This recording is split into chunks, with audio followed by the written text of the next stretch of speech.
Hi అండి, welcome back to our channel Rushka creations. మీరు కనుక నా ఛానల్ని ఫస్ట్ టైం చూసినట్టయితే ప్లీజ్ సబ్స్క్రైబ్. ఈరోజు మన వీడియో స్వచ్ఛమైన పాలకోవా ఇంట్లోనే చాలా సింపుల్గా తయారు చేసేసుకోవచ్చు రండి. ఇప్పుడు పాలకోవా కోసం స్టవ్ పైన ఒక మందపాటి గిన్నె పెట్టి దానిలోనికి పాలను యాడ్ చేసుకోవాలి. నేను ఇక్కడ 2 లీటర్స్ వరకు పాలు తీసుకున్నాను, చిక్కటి పాలు. ఈ పాలు అనేవి పొంగకుండా మనం గరిటెతో కలుపుతూనే ఉండాలి. పాలకోవా చేసుకునేటప్పుడు ఎప్పుడైనా సరే మనం పాలను కలుపుతూనే ఉండాలి.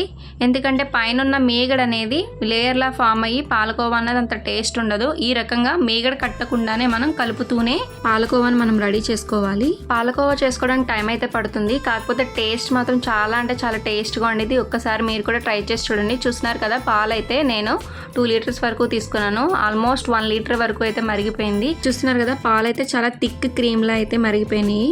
మనం చుట్టూ కలుపుతూనే ఈ రకంగా పాలకోవాని అయితే ప్రిపేర్ చేసుకోవాలి. పాలు అయితే చూసారు కదా, ఈ రకంగా దగ్గరికి థిక్ క్రీమ్లా అయ్యేటప్పుడు మనం షుగర్ యాడ్ చేసుకోవాలి. ఇక్కడ నేనైతే 1/2 కేజీకి ఎక్కువ కొంచెం యాడ్ చేశాను అనమాట. మీరు ఇంకా షుగర్ ఎక్కువ తినేవారైతే మరి కొంచెం యాడ్ చేసుకోండి. మాకు కొంచెం స్వీట్ తక్కువగా తింటారు, మరీ హెవీ స్వీట్ ఉండకూడదు అనమాట.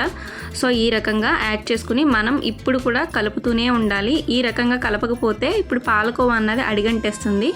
సో మనం కలుపుతూనే ఈ పాలకోవా కలర్ చేంజ్ అయ్యే వరకు కూడా మనం మిక్స్ చేసుకుంటూనే ఉండాలి. చూసారా, ఇప్పుడు కొంచెం అయితే పలచపడింది. సో కొంచెం దగ్గర పడే వరకు మనం కలుపుతూనే ఉండాలి. పాలకోవాని కొంచెం ఈ రకంగా నురగలాగా పొంగుతూ ఉంటుంది.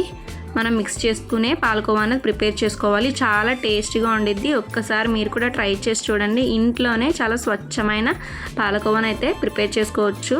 టైం అయితే పడుతుంది. పాలకోవా అయితే కలర్ చేంజ్ అవ్వాలి, కొంచెం డార్క్ కలర్లో రావాలి. చూస్తున్నారు కదా, కలర్ అయితే చేంజ్ అవుతుంది. అంటే మనకి కోవా అయితే రెడీ అయిపోయింది.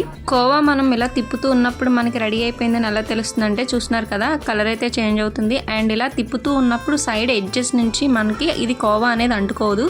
సో ఇలా ఉన్నప్పుడు కోవా అయితే రెడీ అయిపోయినట్టే. ఇప్పుడు మనం దీన్ని ఒక ప్లేట్లోకి ట్రాన్స్ఫర్ చేసేసుకోవాలి. మనం ఏ ప్లేట్లోకి అయితే కోవాని తీసుకోవాలనుకుంటున్నామో ఆ ప్లేట్కి కొద్దిగా నెయ్యిని అయితే అప్లై చేసుకోవాలి.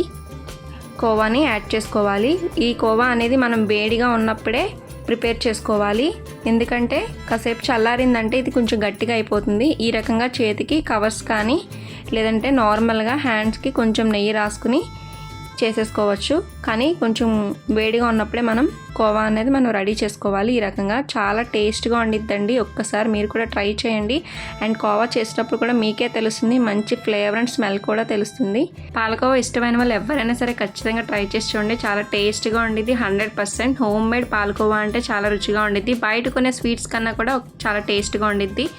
అండ్ చూస్తున్నారు కదా, ఈ రకంగా హ్యాండ్స్తో కూడా డైరెక్ట్గా చేసేసుకోవచ్చు. పాలకోవా చేసిన కాసేపటికే టైం అయితే ఎక్కువ ఏం తీసుకోదు, కాసేపటికే డ్రై అయిపోతాయి అనమాట. అందుకే వేడిగా ఉన్నప్పుడే మనం కోవాన్ అనేది ప్రిపేర్ చేసేసుకోవాలి. చూస్తున్నారు కదా, చాలా టేస్ట్గా ఉండిద్ది అండ్ కలర్ఫుల్గా కనిపిస్తుంది. చూస్తున్నారు కదా, పాలకోవా అయితే రెడీ అయిపోయింది. ఒక్కసారి మీరు కూడా ట్రై చేసి చూడండి. అండ్ ఇలాంటి మరెన్నో వీడియోస్ కోసం please like, share, subscribe Rushka creations. Thank you.